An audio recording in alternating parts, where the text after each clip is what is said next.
আল্লাহ পাক রব্বুল আলামিন মুমিন বান্দাদেরকে পরীক্ষা করেন।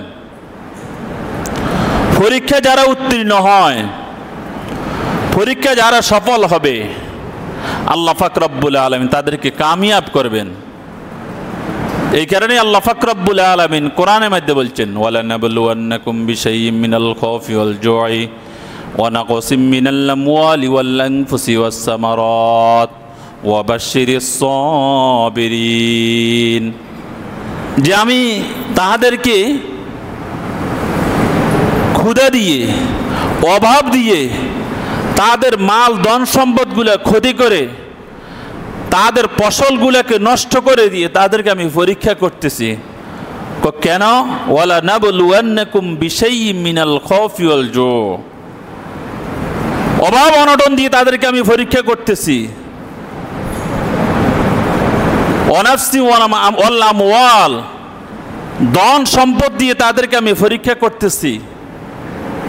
এবং তাদেরকে আমি পরীক্ষা করতেছি কি দিয়ে? যে তাদের ফসল ওয়াসসামারাত, যে ফসলগুলো আছে এই ফসলের অনেক সময় ক্ষতি করে দিয়ে তাদেরকে আমি পরীক্ষা করি। কাদেরকে পরীক্ষা করি? মুমিন বান্দাদেরকে আমি পরীক্ষা করি। ওয়াবাশশিরিস সাবিরিন, আল্লাহ পাক রব্বুল আলামিন কোরআনের মধ্যে বলতেছেন যে তাদেরকে সুসংবাদ দিয়ে দেন। সুসংবাদটা কিসের? সুসংবাদটা হলো তারা যাতে করে এই সমস্ত ক্ষতিগুলো হয়ে যাওয়ার পরেও তারা ধৈর্য ধারণ করে। কি করে? ধৈর্য ধারণ করে। আজকে আমাদেরকে যদি আল্লাহ পাক রব্বুল আলামিন কোনো একটা ক্ষতি করে দেয়, কোনো একটা সমস্যা করে, তখন আমরা সমস্যা পড়ার পরে আমরা হতাশা হয়ে যাই। আমরা তখন ছুটে শুরু করে দিই। না, আমাদেরকে আস্থা রাখতে হবে কার উপরে? আল্লাহর উপরে। যে আমার যা কিছু করতেছে সমস্ত কিছু কে করতেছে? আল্লাহ। যখন আল্লাহ করে এই কথাটা যখন আমি মনে করব, তখন আমার অন্তর থেকে সমস্ত কিছু তখন দূরে সরাই দিব। আমার রোগ শোক যখন হয়, মুসলমানদের একটাই সেটা আস্থা রাখতে হবে, সেটা হলো আল্লাহর উপরে। আমাকে রোগ দিছে কে দিছে? আল্লাহ।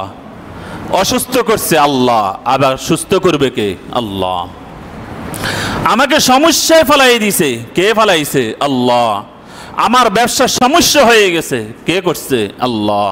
এটা সম্পূর্ণ আল্লাহ পাক রব্বুল আলামিন আমাকে পরীক্ষা করতেছে। মুমিনদের আস্থা এইভাবে থাকতে হবে, তাহলে মুমিনরা সফল হবে।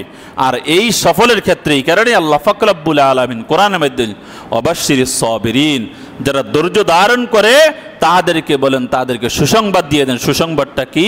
যে তাদেরকে আল্লাহ পাক রব্বুল আলামিন কামিয়াব করে দিবেন, তাদেরকে সফল করে দিবেন।